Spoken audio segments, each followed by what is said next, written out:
kasi sa akin makinig ha. Tumigil ka na! Hindi ka nga niya gusto! Ini-entertain ka lang niya kasi may kailangan siya sa'yo! Hindi mo ba napapansin ha? Na sweet lang siya sa'yo pag may kailangan siya. Pero pag wala na ano, hindi ka niya pinapansin. Habol pa, hindi ka nga niya gusto boy, di ba? Ba't naman kasi pinipilit mo? Tinulungan na kita, baka magalit ka pa niyan. Kulit naman kasi ni Perya boy, habol lang habol eh. O tama na, relax boy, magbakbakan na lang tayo dito. Ano, palagan lang ha, walang atras ha, matara matibay. Wala akong daga sa katawan boy, kaya hindi ako atras. Hala ka, ba't ako nalugi? Ang sakit na kaya Ricol. O teka, wag kayo magpapaniwala dyan boy. Type nyo lang para magamit yung mga bagong collaboration. Kahit trial lang, at least na experience nyo, di ba?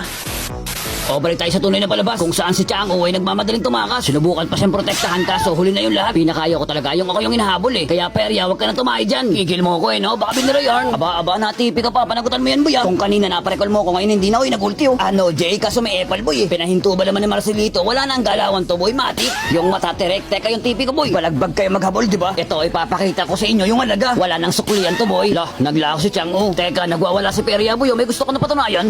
Lala na wala, cheater yun ah. Nagbabalik aldog na nga, wag na kayo magtampo. May classic pala sa may marunong kalapogi.